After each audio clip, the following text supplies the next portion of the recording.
Good morning, St. Louis, and welcome into the Randy Carricker Show featuring Brooke Grimsley. Unfortunately, neither of those people are there. Randy Carricker doing some charity golfing, and Brooke Grimsley, of course, is on maternity leave with her beautiful family. Mike Claiborne sitting in for Randy Carricker today. Claibs, thank you so much for joining us. Oh, good to be here. Good to be here. A lot going on in the world of sports these days. Yes, plenty of Cardinals to talk about, a lot of other sports to talk about as well. Of course, always brought here by DraftKings Sportsbook, where the crown is yours. We'll tell you more about their incredible Pick 6 app, where you can play right now in the state of Missouri, but of course right here on STL Sports Central. You saw it this weekend. We had plenty of post games and pregame shows for the Cardinals games. They split their series against the Padres, winning the first two games and then dropping the other two games, and now they are 3.5 back for that third wild card spot. And with the trade deadline just now a couple days away, everyone's looking towards the Cardinals selling, and I think obviously you have the Fedde deal being finalized after DFAing him, and just a lot of relievers that a lot of teams are going to be looking at. Yeah, it's one of those years again where everybody's looking for pitching. You think you have enough at the beginning of the season, and then all of a sudden you realize by July we don't have enough, and that's just not the Cardinals. I think that's a league-wide situation. And everybody's looking for an extra bat somewhere, preferably a right-handed bat. But those are the two things everybody's looking for. I don't think there's enough of that talent to go around. I really don't. Somebody's going to do a bad deal. It always happens. And whether it's for future considerations or something, you're getting a guy in Double-A who you think might have promise, but I don't know if you're going to see big names move around and not get something in return. I think everybody's going to try and hold on to who they have. Along with this, I don't think anybody's looking to add on a lot of salary. I think you're going to see everybody try and see their contracts expire after next year because of the labor issue that's going to come up. So I don't anticipate a lot of big names, but there will be some names moving. Is it fair to say that because of that, it would be a seller's market, that pretty much if you are making a deal, you are going to get some pretty good value for it? I really do. And I think teams now have also started to say to themselves, maybe we can't win by going out buying players. Maybe we need, and the Cardinals are one of those teams. Let's try and build from within. And it takes a little bit more time, but they're your guys. You can control the situation a little bit better. And maybe you add a player from time to time, but I think more teams are going to try and reinvest within their own organization. All right, and guys, always jump into the chat. We're always going to get into the chat. I know people are wanting to talk about the Cardinals. I put it into the description of the show today as well. If you want to throw out the trade proposals, we'll listen to some trade proposals. My perspective on trade proposals is always we'll look at them from one perspective, Claibs, which is we won't try to break down the numbers or anything. It's just all about who says no first. That's when you see a trade, the reaction you got to have is that immediate first reaction of which team says no first. And that's, I think, a good way to maybe look at some trade proposals if you guys want to get into them in the chat. We got a lot of things to talk about with the Cardinals because it's not just about the players who are going away that we need to talk about. It's also, to your point, the players you're building at within. And we saw two of them, or at least two of them that I want to focus on today and have some questions for you, because we saw Michael McGreevy get another start. He gets bashed around a little bit by the Padres. And something that jumped out to me in this was the John Denton who had this in his story, but McGreevy called his slider. I want to make sure I get this right. He called his slider his strikeout pitch, his rollover pitch, and his weak contact pitch. And we saw against the Padres, when he doesn't have the slider, when he can't place it, he's going to get beat around. Doubles pitch. Yeah, gap pitch. Is this a guy who's leaning too much on one thing and he's going to need to expand his repertoire this offseason? I think so. He's not an overpowering guy. So I know we talk about looking for swing and miss, but he's not a swing and miss guy. He's kind of that last of that generation of pitch to contact players that the Cardinals drafted. When his slider's working, it's pretty good. But this is the big leagues, man. They can sit on that pitch now, and you have to have a fastball to go with it. And it's a growth process. And I think the most important thing for him is to be here and understand how this works at the big league level. That means being with Dusty Blake and being better prepared, understanding things a little bit more. And also, as you mentioned, working on pitches that he's going to probably have to have in order to be a successful middle rotation guy. Yeah, and they're going to need that for him next year, because we talked about this with Brendan Schaefer in one of the pregame shows this weekend. There's not a lot of bodies when you look at the starting rotation next year. And so guys like Michael McGreevy are obviously... Hey, I got news for you. There's not a lot of bodies right now. Think about this. After the trade deadline, God forbid if something happens to this rotation, who's going to be next?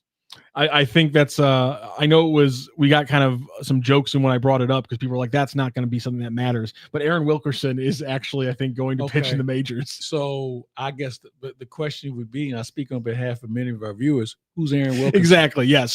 He's a 36-year-old who last pitched, I think, was for the Brewers last year. And there's a reason that he's available now. But that's exactly, it's not going to be great if anybody gets injured.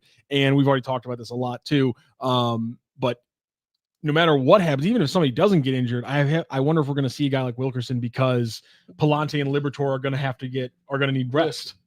Why? because the guys are at their career innings. Like Liberatore's already having to skip a start. Here's the deal. This is big leagues, and at some point you have to be able to push through. Okay, I agree. I like that. You got to push through. And while I know that some of these guys are reaching their innings limits, I think if you want to stay in this game, you have to find a way to be better than what last year's numbers were. And if that means, hey, I'm going to put maybe 12, 14, 16 more innings on my arm, okay. Because I'm of the belief that with the training and all the things we hear about these guys doing in the offseason and in season, you should be able to pitch more. I'm sorry. I mean, this is not an old school observation, but if you're bigger, faster, stronger, shouldn't you be a little bit better than what you were last year? You think so? Yeah. Yeah. So push on, man. And I guess my thing is I think the Cardinals have always kind of stood at like 20 to 40 innings each year, kind of increasing it. Yeah. But I think Palante and then both and Liberatore both would be pushing that 20 to 40 innings limit once you get into September and things like that. That's fine. I want to see it. Yeah. Because next year, when this spring training opens, you have Sonny Gray, who you're paying. You have Liberatore, who's made significant improvement. And then obviously McGreevy's going to get a long look. You think Quinn Matthews is ready? I don't know. But that's still not going to be enough. It's not going to be enough. So you have to figure out a couple of things. One, is there a free agent out there you might want to entertain? Or is there someone you want to trade for that you have control over? And then you're going to have to get lucky and hope somebody in the minors wows you in spring training. And, every year we think we have that guy. And for one reason or another, either he gets hurt or maybe he doesn't pan out like you thought. And you just say, okay, now what? And we're at a now what stage to me, within the organization. I think you're in a now what stage because I don't see any starters, for the foreseeable future that are doing something different than what we see now. We're going back to this whole adage, we need more swing and miss guys. Mm-hmm. Well, we don't have any, and I don't know where you're going to get them from. Yeah. So we'll see. Yeah, it's going to be a big factor. And the other thing I think a lot of people overlook is that this pitching rotation isn't changing to swing and miss next year. It's going to take a while. And the part of the connection to that is that you still have to think about defense. Because I think there's a lot of people who want to make certain moves on the defensive side. But if this is going to be your pitching staff for next year and all these guys are still pitch to contact guys, well, then defense up the middle is still going to be an absolutely prime thing you have to think about when you look at roster build for your lineup. Yeah. And, you have a good nucleus already with Donovan and Mason Wynn and Victor Scott II. They do a nice job. You want to be better behind the plate. I think Pages has done well with what he has with his skill set. He's struggling right now, I think, on both sides of the ball. But that may be just wear and tear. I mean, this is a guy who last year was like the fourth catcher, and now he's playing every day virtually. So it's one of those deals that, the talent level catches up to you, or the lack of, or this is as far as you can go. So, but overall, I think in your corners, Walker has made some improvements. Yes. Big catch last night. Wilson Contreras has done an admirable job at first base. Yeah. Third base, Nolan Arenado's playing as good at third base as he has in the last 3 years. Now, his offense hasn't caught up to him. But what's that look like 2 years from now? Is it Gorman or is it somebody else? Is it Weatherholt? I mean, there's so many things that are up in the air. So I think it's important for the Cardinals to do two things. Obviously, you start the seasons, we like to be in postseason. Well, yeah, I would agree with you. But also you have to say, let's find a way to compete. Let's find a way to be better and not just accept mediocrity. And that's what I think they're trying to do now. Say, look, we think we can still make this interesting for somebody. We're just not going to sit here and just say, well, we're planning for next year. We're going to go get no. people pay money to see you play now, and you still have to be reasonably competitive. And they're trying, but I think after this weekend, you'll have a better idea on what this looks like. And I understand that mindset completely.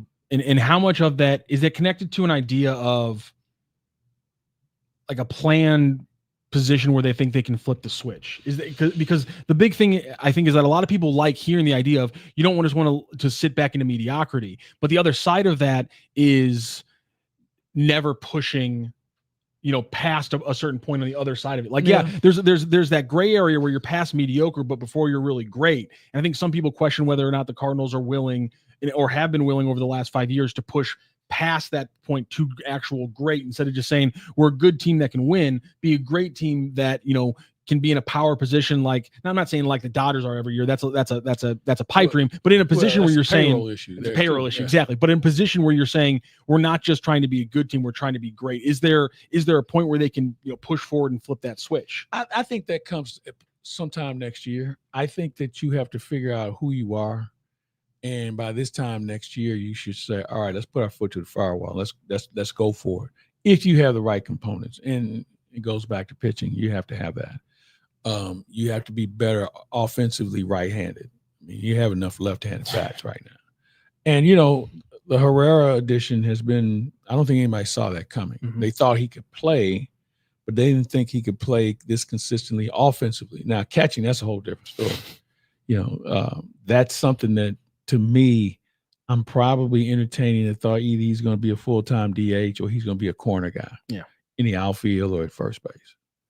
But I don't see him being behind the plate. Yeah, he talks about how everyone back home knows him as a left fielder, as an outfielder. Well, let's run him out there. Yeah, I'm completely okay with it. We talked about that with Randy on Friday. I think it makes complete sense. I also like where it helps you from a roster building perspective, because for me, we got a lot of people who always text about third base, first base, the corner spots needing to be power bats for you. And if you have a guy like Ivan Herrera as your left fielder instead of like a Lars Nootbaar, and it completely changes your team build about if you're actually getting power from the corners, it helps you going forward with having a guy like Wilson Contreras, who is a very useful hitter, but is only going to hit you 22, 25 home runs at the most. And so I just like the idea of him being an outfielder, because I think it just works with the team building aspect. I agree with you. And it also, you have to also address the Alec Burleson situation. What are you going to do with him?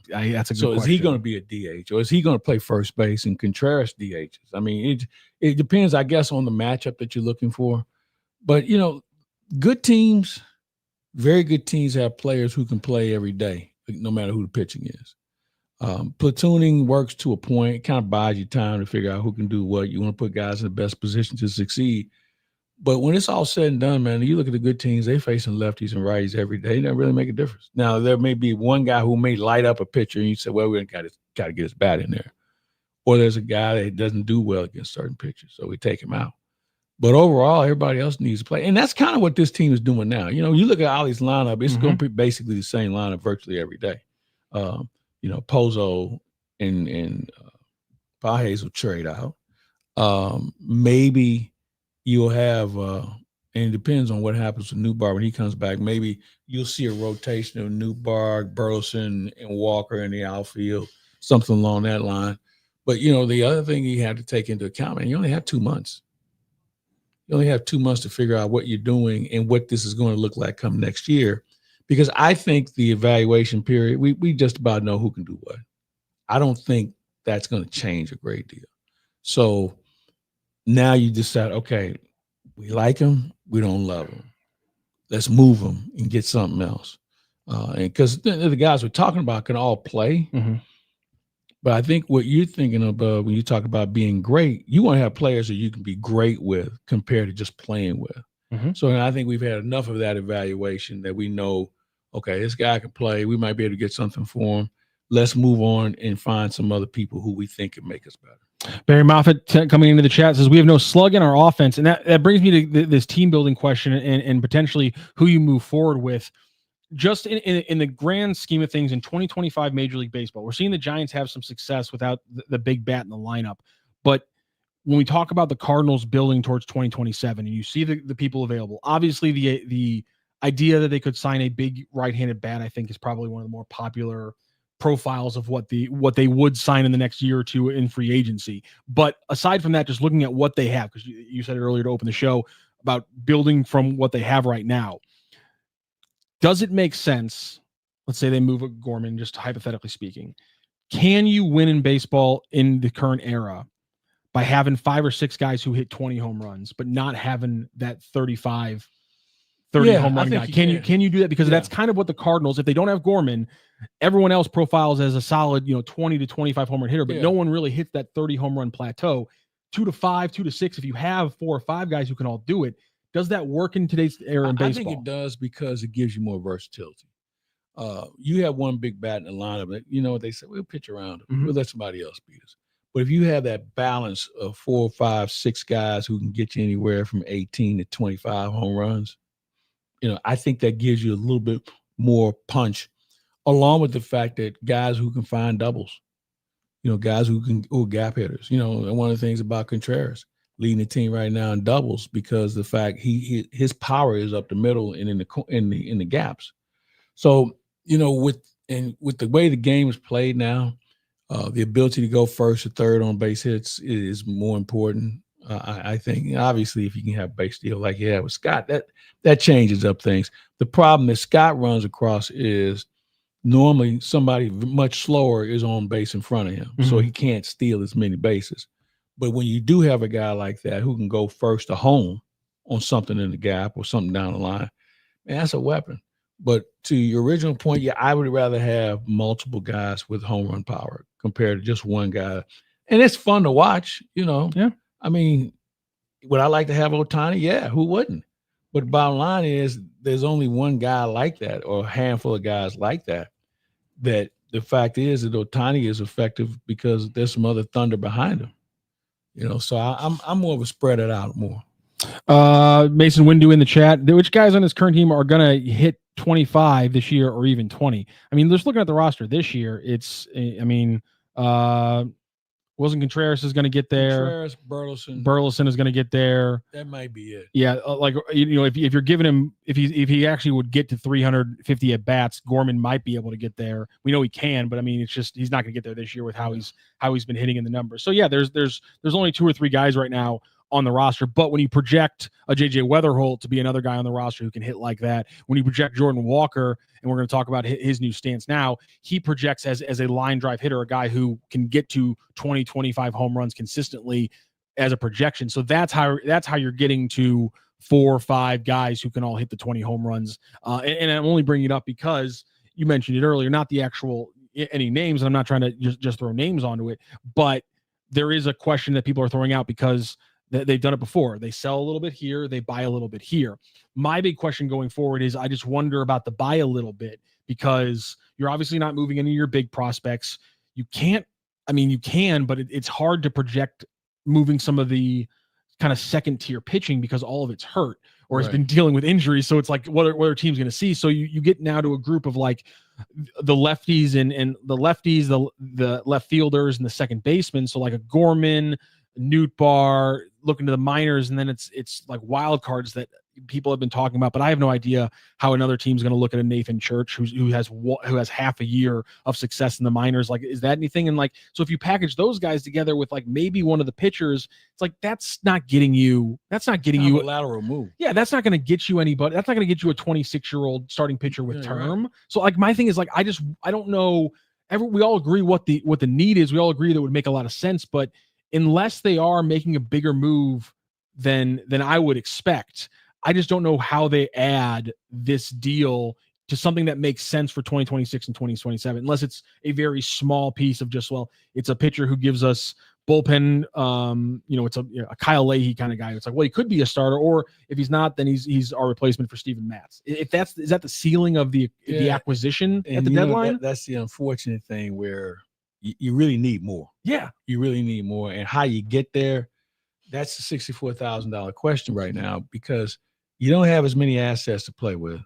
And what you're looking for, you can't find everywhere. So it's one of those items that you got to get creative. You may have to do a 3-team deal, and get some more teams involved, compared to just having your eye on one person. You know, that one person you may not have what that team's looking for, but you may have what another team's looking for in order to move another player. So I'm looking forward to watching. I don't know how much I'm looking forward to watching this next week, as much as I'm looking forward to watching what next season looks like. Whether the Cardinals make the playoffs or not, it's going to have a different look to it. Mm-hmm. And that's the thing that you have to take into account, where how are we going to get these guys and make us, as you said, great compared to good. RDH66 says trade Nootbaar and Donovan for Brent Rooker of the A's. They have a new slugger and could save money with that trade. Here's the thing. If I could find a way to bet this in Vegas, I would put a lot of money down that on opening day of the Las Vegas A's first season, Brent Rooker and Nick Kurtz are both in the starting lineup. I would put a lot of money that those, if there's any two people in the A's organization who are in the starting lineup in opening day of that first day in Vegas, it's Rooker and Kurtz. I would agree. So I don't see them trading for him in any way, shape, or form. He's the future. He's what they want to hit Las Vegas with. I agree. You know, and moving Donovan, I don't know why that makes you better. I don't get that move either. I think Nootbaar is what he is. You know, the problem he's had is dealing with the injuries. Mm-hmm. When he's on the field, he's a good player. But I think I have to take into account, why would somebody want my players? How am I selling these players to another organization? What do they like about this person that makes them better?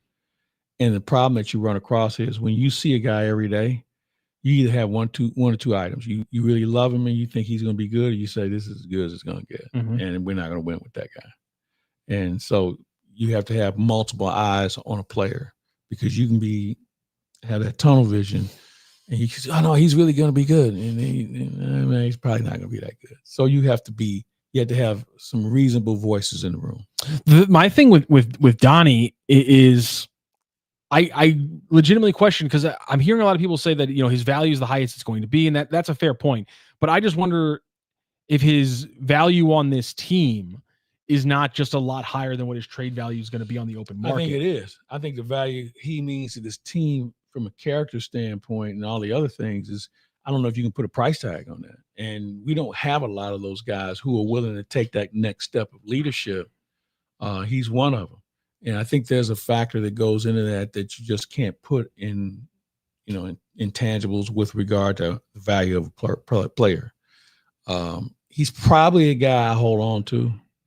I think I'm open. I'm listening for everybody else. Mm-hmm. I don't think there's a player on this roster that is untouchable. That doesn't mean they're not good players. But if I can get players and make my team better, I'm going to do it. And the problem, well, I wouldn't say a problem. Here's where it gets really interesting. The next regime has no allegiance to any of these players.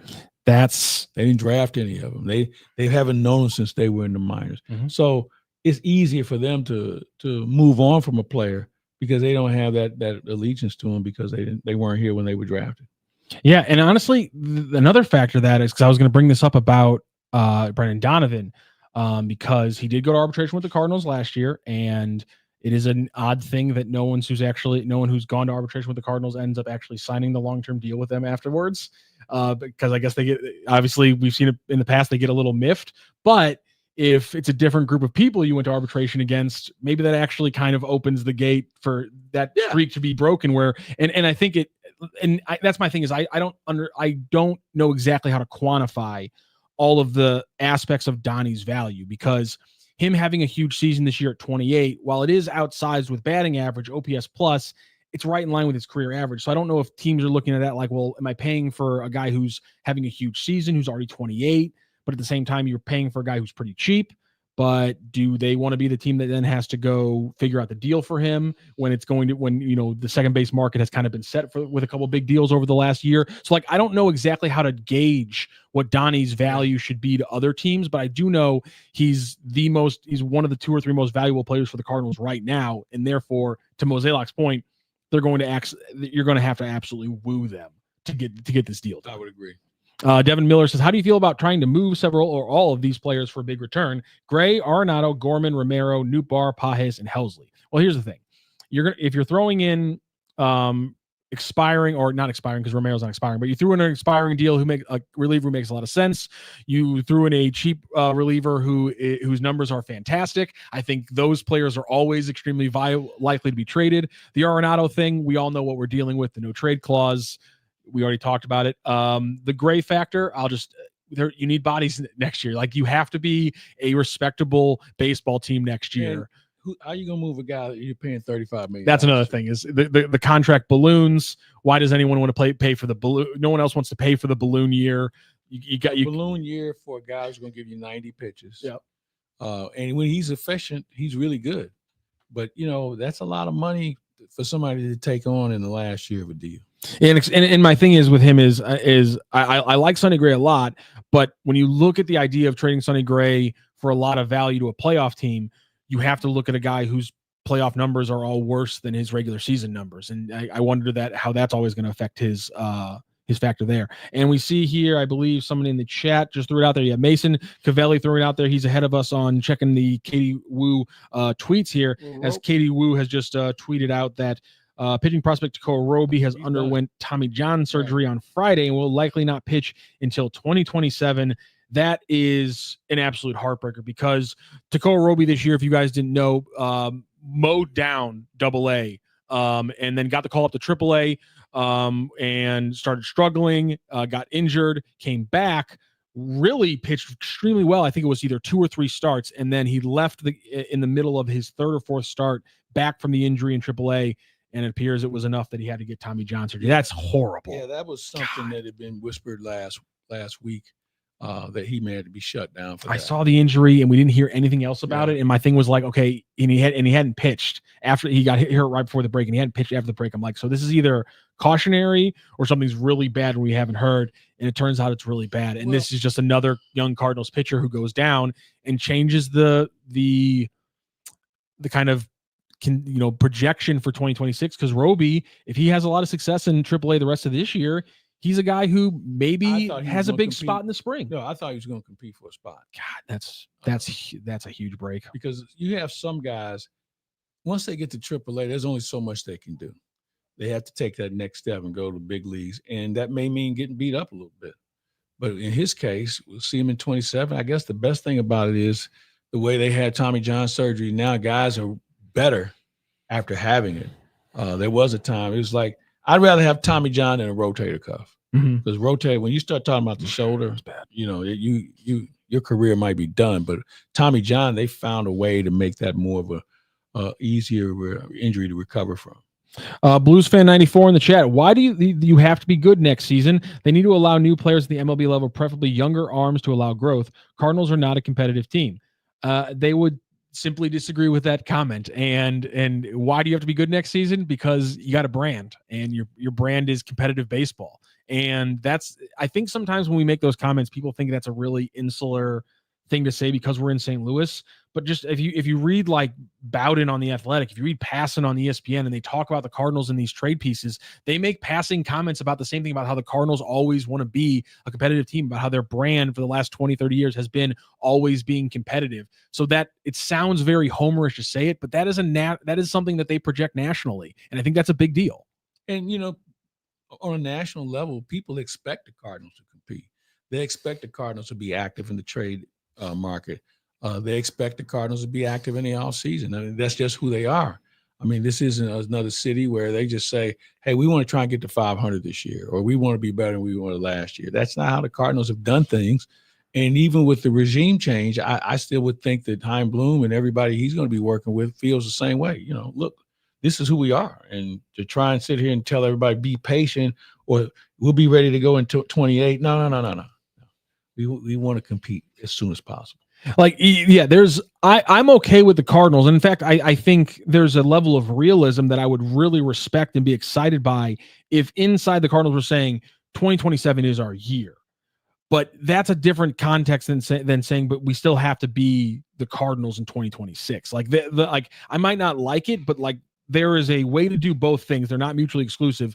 And I truly believe that is their plan. So we have to be competitive because that's how we run things in 2026, but we still have to be building things for a year where we can kind of kick things off, where we have young pitchers who, especially now when you talk about like people might be mad that they're not going to win a lot in 2026, but partially is like they didn't expect, they couldn't have guessed that Tekoah Roby, Cooper Zerbe, Tink Hence, all these guys were just consistently going to keep getting injured. And these are guys, to your point, could have been impact pitchers. Heck, Quinn Matthews, we've been talking about him all the last 3 or 4 months as a guy who just, don't worry, next year's a great time for him to come up. And yet some people thought we were going to see him this year. And yet he's picking up injuries left and right, and he's struggling when his control hasn't been there. And the velocity's down too, which is a huge red flag. So it's like, it's hard. That's why I think we oversimplify the job of these GMs and things like that. When you have to do your job on 2-year windows and 5-year windows, you're playing with variables that are completely out of your control, and it makes things really tricky. And that's why, it's we have these conversations, but they're never as simple as we're actually having them. No, I mean, it's nice banter, but there's always a page 2 to this that we probably need to explore more. Everyone coming in on the chat here again, please, if you are watching us right now on STL Sports Central, like, share, subscribe, hit the bell button. It's all right down there in the left-hand corner of your screen. If you're going to hit the bell button, you're going to know anytime we're going live. So every day at around 10:02, when me and Randy, or Randy and whoever, or me and whoever, go live at 10 o'clock, we're going live. Whenever we go live after any events in St. Louis, that's why In fact, we always are going live every day with Card Central 365. That's why it's called Card Central 365. And if you want to know, that's why. That's what we figured out the name now. It took me a while too. Joe looked at me one day and was like, "You haven't figured this one out yet." That and geography get me sometimes. But we go every day at some point in the day talking Cardinals baseball. So hit the bell button. That way you're always going to know when we're going live. And if you want to check out any of our written content, right there in the bottom right-hand corner, STLSportsCentral.com. Everyone's jumping into the chat. Eric Cleveland, Heim is going to have to bring in some arms this offseason, either through trades or free agency. Team is in dire needs of arms. There's no doubt about that. Breaking news? That's not breaking news. That's what we were talking about, and that's a fact. And so anyone who wants to trade away starting pitching, I think that's a pipe dream. That's a weird expectation to have when you look at everything going on here. Cooked, fun fact, in July, the Cardinals pitching staff has given up 117 runs in 21 games for a 5.66 ERA, on pace for the worst July in MLB history. There's no way that's the worst July in MLB history. Really? I would disagree with Cooked, I'm going to need a link on that one. That seems a little. I remember that one year. Remember San Diego Padres got off that big start, and in July, everybody went south on them. And just saying that too, it's like, I was just reading an article about the Yankees bullpen having like the whole pitching staff, I guess, like the Yankees bullpen has like a 7.8 ERA in July. So I feel like there's got to be in MLB history a staff that had a 6 or worse ERA. Well, the Cardinals starting rotation in the month of July, their ERA was 7. Okay, almost 7. Fair enough. Yeah. That was pretty bad. Speaking of something going well for the Cardinals, Jordan Walker has finally figured out his batting stance. Well, he's getting closer. Okay. I think that's the way I would look at it. He's had multiple people working with him in different theories on what's going on, and you still see some of the flashes of his old stance where he collapsed that back hip. But he's hitting more line drives. He's making more contact. Now, some would say, well, he's sitting on fastball. Okay, yeah, he is. The other thing I've come to appreciate about him is he's not getting himself out as much, where if you paint the corner, it's a strike and he won't swing at it. That just says to me that's a pitch he didn't think he could handle, or maybe that's a pitch he didn't see. So at that point, you tip your cap to the pitcher because he made a good pitch. Compared to him swinging at bad pitches, if they were throwing those sliders and pitches away and he just looked bad in the box. Now he's either making them get that pitch up or he's spitting on it. And when he doesn't do either one of those, he puts it in play and he's been more effective. But it's a process. I mean, he's not there yet, but he's better than what he was this time last year. So when you hear the big 2 things he pointed out were getting low and getting his body going towards the ball. Are those? How is that different from what he was doing last year? Last year he was too upright. Okay. His stance was too open, where he was trying to look at the ball with both eyes in that situation. And at that point, his swing, he couldn't cover the outside part of the plate. So they were always getting him blown away. So those are a couple of things. He's closed up his stance a little bit more. He's not as open. He's got a little bit more of a crouch where he can cover a little bit better. And I just think with the success, the more success he has, the more comfortable he's going to be with that. And the biggest challenge is when you've been used to doing something for so long, and then, you make those adjustments, you can't go back to the old way you did it because that gave you a great comfort level. It's easy to say, well, this is what got me here. Yeah, but it won't keep you here. So you had to take that into account. One thing I didn't notice, and Michael Martin comes in here in the chat on the Facebook side, Walker looks better, but major power outage. Crucial factor there. Ali Marmol talked about that as well with Daniel Guerrero, the STL Post-Dispatch. That's where I read the quote at least. And about how right now they're to your point, it's about him dialing in these new things so that they're comfortable. And then eventually it's about speeding up the bat. Power, the home run will come. Yeah. Most home run hitters are looking to put it in play. They might put a little bit more juice behind it. And so I think that'll happen, especially because he's hitting line drives and he's using the power alleys. He's using the gaps, kind of like what I was talking about with Contreras. They don't have to try and hit home runs. Home runs will find them, So I'm not worried about that. I think he'll be okay in that regard. Yeah, I mean, he's banging like 100, 111 exit velocity off the back wall and things like that. It's like, I don't know if you need to worry about the his power factor, because again, to Ali's point, right now he's not worrying about speeding up the bat. Like, that's going to be something that they dial in. That's something that makes sense in the offseason when he's actually gotten, to your point, he's gotten comfortable with this at a major league level. And that's a big thing. The confidence factor of this new thing I'm trying works at the AA level. Mm-hmm. Now it works at the major league level. And that belief, I have to think, is a big thing going forward. And here's the other thing that he's going to have to do. As pitchers make adjustments on him, he's got to figure out how to make adjustments on pitchers. And sometimes you can do that. It used to be from game to game. Then it was from inning to inning. Now it's almost pitch to pitch, where you have to be able to recognize, okay, here's what they're trying to do. What's my plan B? And I think that's the stage he's in now, being able to come up with a system of plan Bs in the event somebody starts to figure them out. And that's the big thing. That's what you need young players to figure out. And obviously he's figuring out the defensive side of things as well. Every once in a while he makes a blunder, but the fact that he can make the big plays like he was able to over the weekend. He has the best arm in the outfield right now. That's huge.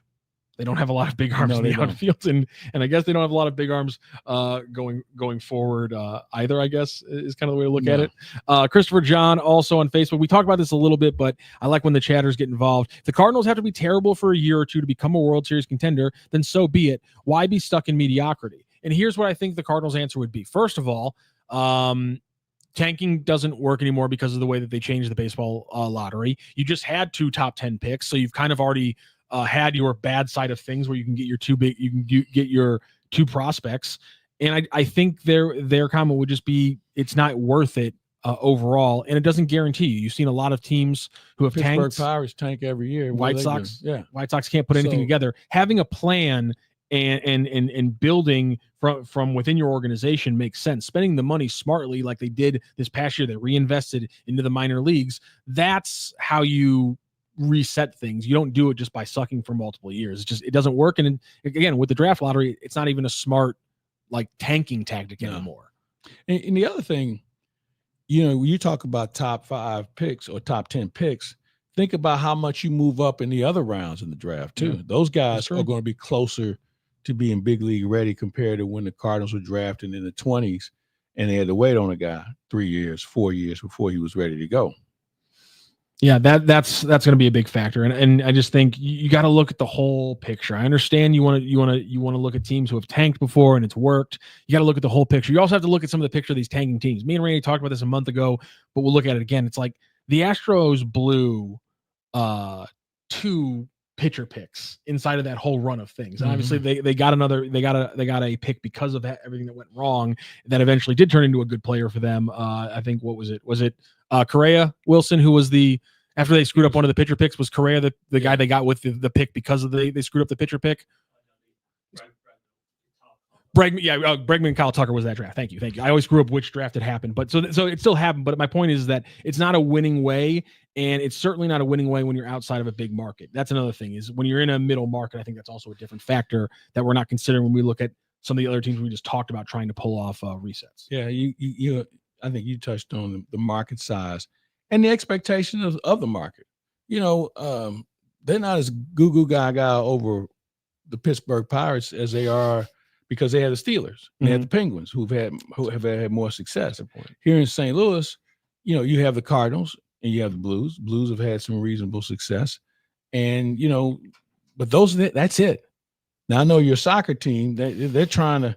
That's a whole nother show for another day. But when it comes to expectations, the expectations for your baseball in St. Louis is different than your expectations for your baseball in Pittsburgh. Absolutely. Jay Reinegade joins us. Why did it take so long to adjust Walker's stance? I know a baseball guru by any means, but could tell his open stance was an issue in causing him to pull off the ball. It was part of that. Is that the open stance was also an active change, and it's one of those things where they wanted to give it some time to work. I think it was the fact that they wanted to see how he got here, B, how you can refine it if you can. And then I think they came to the conclusion this was probably not going to work. I think Brant Brown, his insertion and just maybe getting into his head and just convincing him and showing him how this might be a better approach are some of the reasons why he's having some success. Now, as I said earlier, he's getting closer. He's not there yet, but he's getting closer. And I'm not saying this is a direct response to them putting more money into the coaching staffs in the minors, but it is interesting to me that you had a guy like Victor Scott who fixed his stance last year with the AAA guys, and then you have Walker this year fixing his stuff with the AA guys, and it's just interesting to me in coordination with Brant Brown. But it's interesting to me, just like, again, I'm not saying it's an example, but just going forward, the idea of just having different kinds of coaches throughout your organization, because some guys aren't going to gel 100% with one guy. And I'm not saying this is the exact situation, but it does show the importance of why that move and why them kind of accepting this is where we made the mistake. This is where we didn't put money that we should have been putting money. This is the kind of thing, this is the kind of benefit you get from that move, I think. Yeah, I think having enough people who can recognize what's going on is something the Cardinals didn't have. They've tried to reinvest, and so far so good on that front. And, you have to find out the mindset of the player.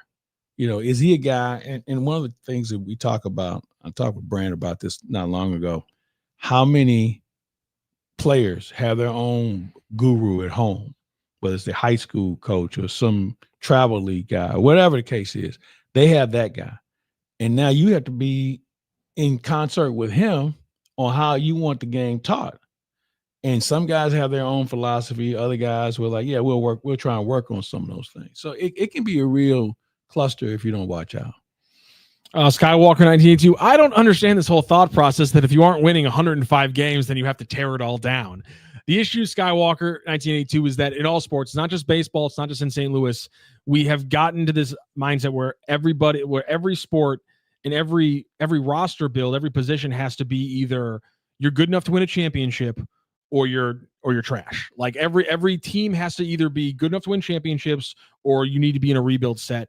Every player has to be either the long-term answer at that position or you need to be looking for a replacement. The middle ground does not exist anymore. It's been reduced dramatically. And you're right. You can see a team that can get to the championship games every other year. Still not good enough. He can't win the big one. Well, he's doing more than everybody else out there, And the best example is basketball right now. Yeah. Look at how many different champions the NBA has had over the last 10 years. And every time you see a team that gets to the finals, they say, well, maybe next year is your year. And when it's not, they fire the guy. Yep. You got such a short leash. And you're starting to see that in baseball. I think that, there's certain teams, you expect Philadelphia to be in the hunt. You expect the New York teams, Mets and Yankees to be in it. You expect the Dodgers to be in it. And then there's going to be some team, and maybe people think maybe it's the Cubs' turn or the Brewers' turn.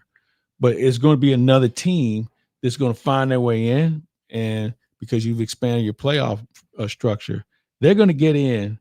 And the expectations of that team are going to be so great for the following year.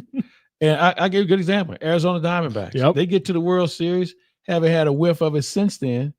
And, they were quicker to sell than the Cardinals. Exactly. So, it's one of those items that you have to take into account. You're only as good as yesterday's game. Yeah, that's a good point. And here's I have a theory, by the way, of when this like feast or famine mindset started in sports. For me, I started noticing it in like 2013-14. Something changed in football where either your quarterback quarterbacks became either the quarterback, a franchise QB, or trash. Like they became like that. It was like 2014 because of the way that passing took over the league. Everyone decided that there are two kinds of quarterbacks: franchise quarterbacks and everyone else. And this idea that there is no middle ground, there's no guys who can come up later and when they're 28 or 29 and develop. Like everyone is either great or trash, and yet the Geno Smiths of the world and the Baker Mayfields do not exist. And yet they do exist. It's. I look at you have franchise quarterbacks like Lamar and Josh Allen who physically can do everything. And then you have the passers in Mahomes and some other guys. Baker Mayfield would be one of those guys. Stafford would be one of those guys. And then you have all those guys, the Darnolds of the world who had a good year, but we don't really know if this guy can play, but we're going to pay him anyway. And then you have that level of guys that were drafted. And just because they were drafted, you keep giving them chance after chance after chance. Maybe he's good in the quarterback room, but when it comes to being on, I'll give you a good example. The guy Rudolph with the Steelers. Yeah. I mean, there's guys, Minshew. Those are guys that great names in the league, but can you win with them? And the answer is no. No. And same thing in baseball. I mean, there's guys on teams. And, you can pick a team. You pick the Cardinals. There's guys on that team that you say, can they play? Yeah, but can you win? No. And that's just who it is. So, but you're right on your point about the middle ground has been dramatically reduced. Either you are or you're not. We got a lot of people in the chat right now are talking about Victor Scott. He's obviously been struggling, hitting below 200 over the last month and a half or so. Your thoughts on that spot in the lineup going forward, and obviously let's just talk about. I mean, the projection of Scott for 2026 as a hitter. I think he's a guy that can be a hitter. Here's a mistake that Victor Scott makes. When he hits a home run. Mm-hmm. Oh, now all of a sudden, I'm looking to Jack. No, bro, you're not gonna make money like that. Willie Mays Hayes out here. Yeah, exactly. I mean, he has tools and he works at his. He guy puts work in his craft. This is not a guy who's the crossword champion player in the clubhouse. Puts work in, but when I see him trying to slug, that's not his game. And I don't want to typecast him, but that's just not who he is, and teams know it. And Victor Scott gets himself out more than pitchers do because he's chasing, he's getting the ball in the air too much. He's swinging for power. And granted, he's going to mug a pitch from time to time. That's going to happen, but that's not his game. That's not how he's going to get paid. That's not how he's going to be perceived. And until he does that, then it's going to be a little bit of a struggle. Let's put it this way: he's better than Billy Hamilton. Billy Hamilton was a depth-based stealer. Billy Hamilton, he had it worse than Victor Scott. He was trying to put the ball in the air all the time when he should have been putting it on the ground. And I think in Scott's case, it's just a matter of him just being a little bit more disciplined, having a more level swing, bunt a little bit more. I mean, he's laid down some pretty good bunts here recently. That's my thing. Him bunting for hits. Yeah. I am so jacked about the idea of having that in the lineup. I love that. I think for Victor Scott, he needs to offer at least once a game. And, he at third base, someone wants to come in, come in. That's fine. Let's see if you can barehand it and get a good grip enough where you can still throw me out. And earlier I was talking about, you're talking about projecting to 2026. When you look at the pitching staff, they need him in center field. Like the things he does in center field, and considering it's going to be, already talked about it, but Gray, McGreevy, Liberatore, and maybe maybe some other younger guys or somebody off the free agent heap. These are guys who you're going to need that good defense up the middle. And Victor Scott is undeniably a great player, and he's getting better. And that's another thing is he hasn't tapped his ceiling yet as a defender yet, because when he stops taking two steps the wrong way and still being able to make the catch, he's gonna sky into this one of the greatest outfielders we've ever seen defensively. The other thing is, he's working with John Jay, who is a miraculous turnaround in what we've seen in the past. Mm-hmm. Even with the entire outfield, Jordan Walker would be in that category too. So John Jay deserves a lot of that credit in getting these guys to another level. Willie McGee got them out to a great start. John Jay's taking them to another level. And I don't know if Scott's the best center fielder in the organization. I know some people really like Siani, but Siani can't get over 240 in the minors, let alone in the big leagues. So I don't know what you're trading here. And then the fact that, and I will say this, Siani was a pretty good base stealer too. So, but I think Scott is more of your future, because if Siani was that well thought of, somebody else would have made a play for him by now. One of the big factors, you talked about it earlier with Victor Scott's second speed, is getting somebody in front of him who isn't too slow, and so can also so they can keep stealing and keep things moving. One of the other guys with a lot of speed that we haven't seen a lot of base running yet from is Mason Wynn. I knew you were going to say that. It obviously, he's not a good base stealer. Do you think it's there in his future though? You would hope it would be. Yeah.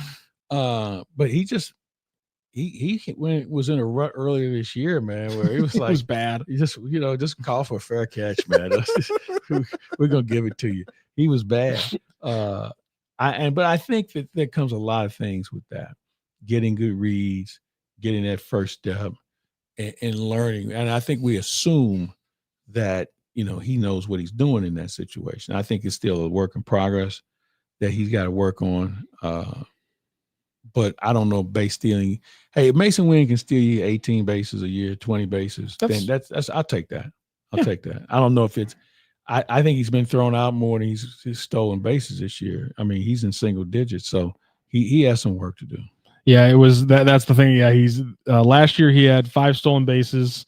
This is the one caught stealing. This year he's got wait, no, this is Victor Scott second. Sorry, my bad. I was looking at. I'm keep confusing who I'm googling at this point. Mason Wynn last year. I was like, there's not enough seasons here for it to be Mason Wynn. 11 stolen bases to 5 caught stealing last year. 6 stolen bases to 5 caught stealing this year. So he's just above the threshold. He's going in the other direction, and that's the thing that you also have to take into account now. Stolen bases from a percentage standpoint, they teams really look at that on whether it's worth it or not. To steal bases for certain people. And I think he falls in that category. We'd rather see him go first or third compared to trying to steal second base. We've brought up this name a couple of times. In fact, I pissed off a couple of listeners on Friday because I brought his name up and they were not happy that I was flippant about this man's stats. I've already mentioned him as well. Rally Squirrels. I love Victor Scott II, but I'm curious if Nathan Church is a more complete center fielder over time. The chat absolutely loves talking about Nathan Church, and that's because I haven't seen him. And it's my thing. Okay, so and I'll give you the context that I've been giving the chat for the last few weeks because they will not stop talking about him, but I like throwing them a bone. How does an organization look at a guy who is a 600 OPS hitter at 23 in AA, and then all of a sudden is a 980 OPS hitter at 24 in AAA? Like, I don't know how to take that, and I don't know how an organization takes that either. I think you have to take into a number of things. Okay, what's he hitting? And what is he not hitting? Mm-hmm. When you're in AAA, from a pitching standpoint, you're still trying to refine your control. So I don't know what he's hitting as far as pitch selection. Obviously, he's improved, and maybe he does deserve a look at some point. But don't we have enough left-handed hitting outfielders? I feel like we do, yeah. Now? I mean, so it's a little bit of an issue to be stuck here just to get a look at a guy, and now you have to massage a 40-man roster. That's going to come into play here as well. So, you know what? Hey, man, show up in spring training next year. Let's see what you got. Yeah. I think that's the time for it. And you saw a guy like... I don't think there's enough playing time for him here now to bring him up. Yeah, that's another really good point, too, because, we looked at, Thomas Ajayci, who also is kind of blocked because of his positional aspect as well. When they brought him up, the question was always, he's hitting here, but if he's only hitting here every 3 days, that's not what we want for him when we're trying to project him out long term. He's got to play.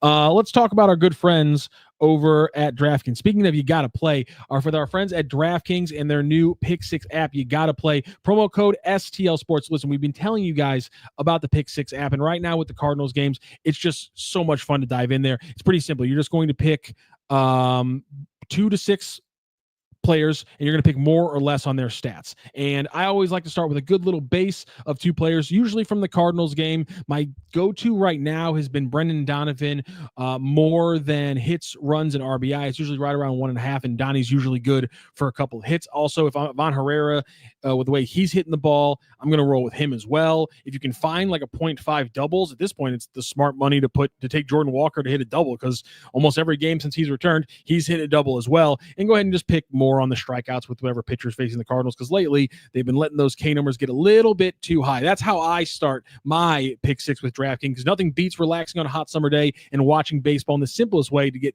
in on the action, really lock in throughout the game, is to download the Pick 6 app from DraftKings. Again, it's crazy simple. You just pick more or less on the stats for 2 or more of your favorite players. Start with 2 and then keep building up your odds. You're going to be in the mix for big cash prizes, and it is available right here in Missouri to play right now. Just download the app right to your phone. Do not settle for smaller payouts. Switch to Pick 6, and right now new customers can get $25 in bonus picks with their first deposit of $5. You're just gonna have to use that promo code STL Sports. Download the DraftKings Pick 6 app right now onto your phone and use code STL Sports. That's code STL Sports for new customers to get $25 in bonus picks with their first deposit of $5. Better payouts, bigger wins, only with Pick 6 from DraftKings. The crown is yours. Gambling problem? Call 1-800-GAMBLER. Help is available for problem gambling. Call 888-789-7777 or visit ccpg.org in Connecticut. Must be 18 and over. Age and eligibility restrictions vary by jurisdiction. Pick 6 not available everywhere, including New York and Ontario. Void where prohibited. 1 per new customer. Bonus awarded as non-withdrawable Pick 6 credits that expire in 14 days. Limited time offer. See terms at pick6.draftkings.com/promos. Matthew Rocchio and Michael Claiborne here, taking you up just a little bit more. We're going to pivot a little bit from the baseball talk, which has been this whole hour. And I want to get your thoughts on the college football conversation that's going on right now, because one of the things is being batted around is the college football playoff changes. And the big argument right now is that the SEC says our 8 games conference schedule plus our 9th required non-conference Power 5 game is better than the Big Ten's 9-game conference. And because of that, we shouldn't have to change our schedule, and we should get to do our 5+11 move. When you hear the SEC make that argument towards the Big Ten, are you buying that, or do you think there's a little bit of SEC hubris going on? I think it's a little bit of both. SEC's always sat on that for years about our schedule is already tough enough. So, when we put a blood donor on there, we're beating each other's brains out every week. So I get that. I think there is some merit to it with regard to how you get in the playoffs. And we saw it a couple of years ago when Florida State didn't get in because they had kind of a weak schedule. So here's how I'm going to solve the whole schedule thing. And people who know me know here's what you're doing. You're going to play your conference games, okay? That goes without saying. Then you're going to play a team that was bowl eligible last year. Like you're going to play them. You're going to play a regional rival. So Missouri would play an Illinois or Kansas. And then you're going to put your blood donor on there. So now you have your schedule mapped out, and TV is going to pay you more for you to play legitimate teams compared to playing, teams that from who knows state. They don't want to see that. No. I mean, and I know some programs will be uncomfortable with that, but I think if we're talking about the big boys who really want to play and have real credibility, I think that's the way I would go. Now, with that said, say goodbye to an undefeated season. I don't think if you schedule out like that, I think it's going to be really hard to run the table. But at least we're getting the best teams playing the best teams compared to saying, well, we were 12-0. Yeah, but look at who you play. And so you should be 12-0. You should be 13-0 because you didn't play anybody. Play anybody. Now, this is outside your conference. Mm-hmm. So we have 4 games outside the conference. Yep. So that's how I would set mine. You get your blood donor, you get a regional rival, you get a bowl team, and then like that, you let the network maybe give you a game. Yeah. We saw Ohio State playing Texas. Yeah. So let the network give you a game because you're gonna get paid. Because once they walk away from the NCAA, they eliminate the middleman. Now the money's really going to flow. So, and if I'm paying you that kind of money, then I'm paying you that kind of money because I want to be able to put you on TV against good teams compared to who knows state or East East Bum, whatever, Wesleyan. Nobody wants to watch those games. I think you're really getting to the crucial kind of bite the bullet moment that they're going to have to make, which is one of the reasons right now college football is so special is because you lose one game and you feel like it's over. Yeah. To your point, because if you now you lose two, and if you lose two games, you know it's over. You're not making it to the playoff. But the balance in every sport, I don't think we've ever seen a team really be able or a league be able to do this. Is that if you expand your playoffs, you're always going to cool down the importance of your regular season. Mm-hmm. And that's the thing. To your point, is you can't have a perfect playoff system and still have the regular season be the most important thing where people are undefeated all the time and you have consistently 12-1 teams all over the place. You have to have a little bit of meeting in the middle to make the playoff system a little bit more sound, I think. And because I think that there is I think people's reaction to that would be just the idea of there not being any more undefeated is like, man, one of the beautiful parts about the regular season is that every game you feel like this is our season. But I think if you're going to make the trade-off for the money of having an expanded playoff, that's where some of the effect is going to come from. Yeah. And I think you'll also see a team, you play a good schedule, you can get in the tournament with 3 losses. Yeah. And that'll be a team that you definitely want to pay attention to. Does that kill some of the magic of the regular season? You know what? I would say no for this reason, because you can probably lose a conference game. And let's say if you're Alabama and you lose to like Vanderbilt or something, that makes both their seasons. Yeah. Now Alabama's like, all right, we got to bear down. And Vanderbilt says, hey, we may be relevant. Yeah. We may not be in a tournament, but we're going to be in a better bowl because we beat a conference rival. Yeah.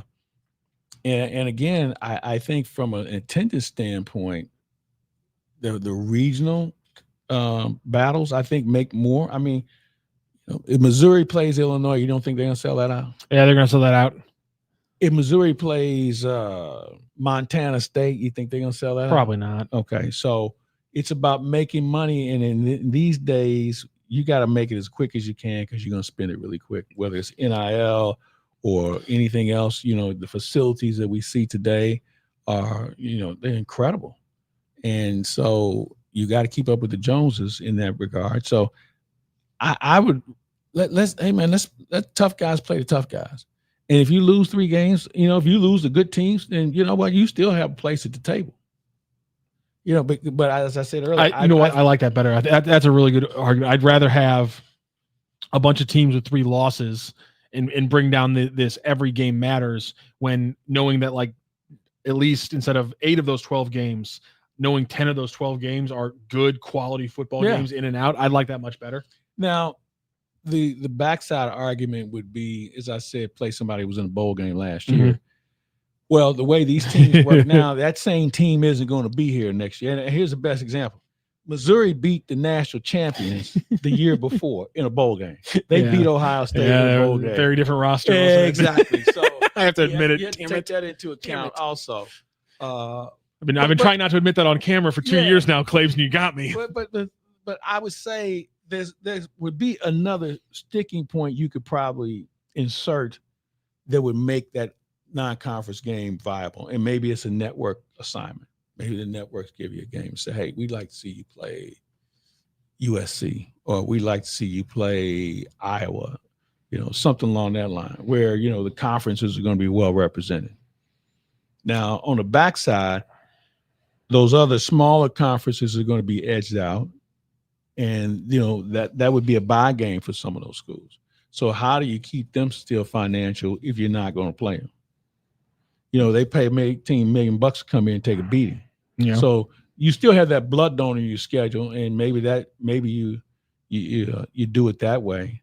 But, you see some schools, they have 2 of them. They may have 3 blood donors on there. Some schools don't even leave the state until October. So you have to figure out how the schedule works.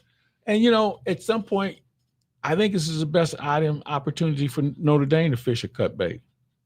Because Notre Dame can make up their schedule, and they'll put a blood donor on there, and they will also say, but we're playing such and such. Yeah, this year is a good example of that. Notre Dame's schedule this year could actually be hellacious. Like, there's some years where some of the teams they're playing, it's like, okay, how good is Pitt usually? But almost every one of the teams they're playing could make a run of their conference this year. It's actually kind of insane. Devin Milner coming in on the chat. Big Ten reported $928 million for the 2023-2024 year, and the SEC reported $840. In today's world, money buys talent.